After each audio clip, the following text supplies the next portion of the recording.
The ruins of Telvier Prime smoldered beneath twin suns, a shattered world of glassy craters and broken towers. Captain Elias Vorn stepped carefully through the debris, his pulse rifle trained ahead. Every muscle in his body tensed, every sense alert.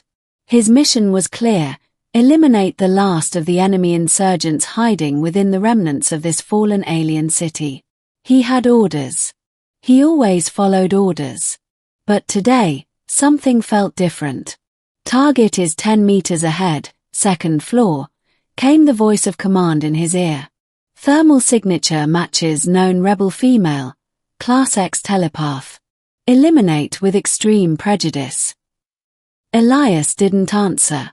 He adjusted his grip on the rifle and climbed the twisted staircase of what had once been a library, its shelves now collapsed into ash and rubble. The air smelled like scorched metal and charred dreams. He found her in the corner of a collapsed mezzanine, kneeling, pale, with silvery skin stained by soot and blood. Her body trembled, arms wrapped around herself. Her white hair glowed faintly in the dust-filled sunlight slanting through a crack in the ceiling. She didn't look like a Class X threat. She looked broken. But Elias knew better. These alien rebels were dangerous. Deceptive. Their beauty was a camouflage for the chaos they unleashed. He raised his rifle. Her eyes lifted slowly to meet his. Large, crystalline, like shattered stars holding oceans of sadness. She didn't beg. Didn't run.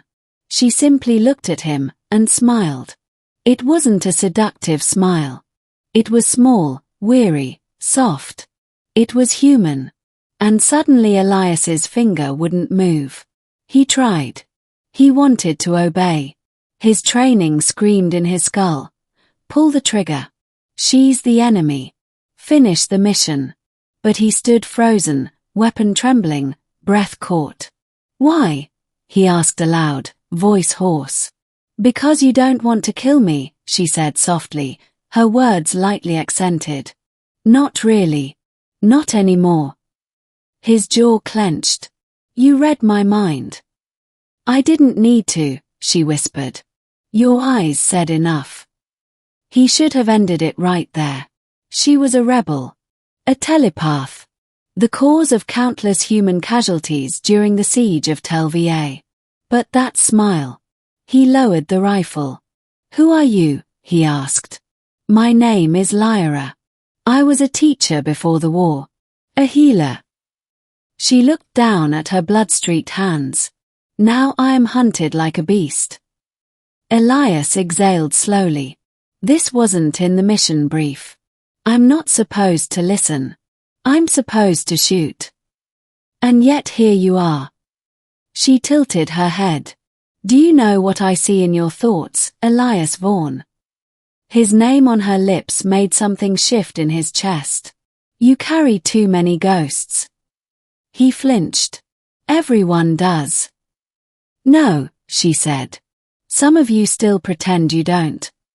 A long silence hung between them, broken only by the creaking of scorched metal above. "You killed my people," he said finally. "Burned entire outposts to the ground."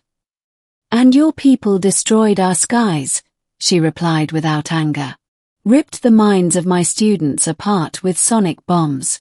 You hunted us like insects." His fists clenched. He wanted to argue. He wanted her to be wrong. But he knew she wasn't. "Why smile?" he asked again, more quietly now. "Why smile when I came to kill you?" "Because you hesitated," she said. "And that means there's hope." She stood slowly. He didn't stop her. Her thin, luminous body moved with a grace born of pain and quiet resilience. She limped toward him, one hand raised, not in attack, but as if to reach out and touch the life he still had left inside him. "I don't want to fight anymore," she said.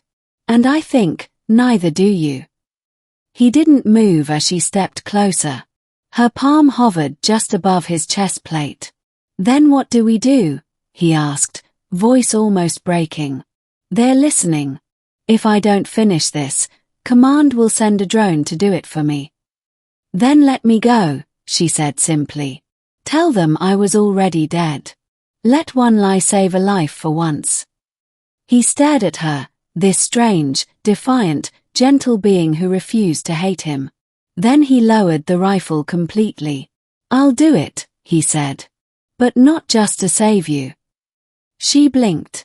I'll do it to save me, he continued. Because I can't go on killing people who smile at me like that. She touched his arm then, light as snowfall. Then go. And don't look back. I'll see you again, he said, surprising himself.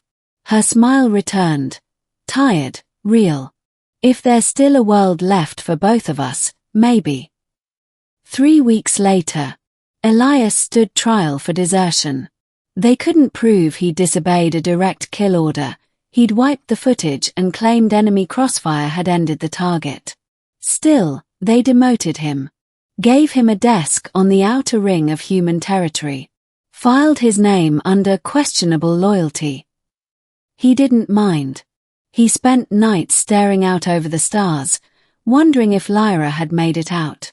Wondering if she still smiled in ruins. He didn't expect the message. A single word, pulsing in his comm feed from an untraceable source. Hope. 1 year later. The war ended, not with a bang, but a weary silence. Both sides had bled too much. Treaties were signed, barriers lowered. Elias became a translator for alien refugees adjusting to human settlements. He was fluent in 3 dialects of Telvan now. One day, while scanning names for refugee assignments, he paused. There she was. Liora Valsen. Assigned to medical outreach on the very station he worked. He didn't run to her. He waited until the moment she walked into the central hub wearing a healer's uniform, her eyes scanning until they found his. She smiled again. And this time, his whole body moved toward her. No rifle. No war. Only 2 survivors, finally meeting as something more than enemies.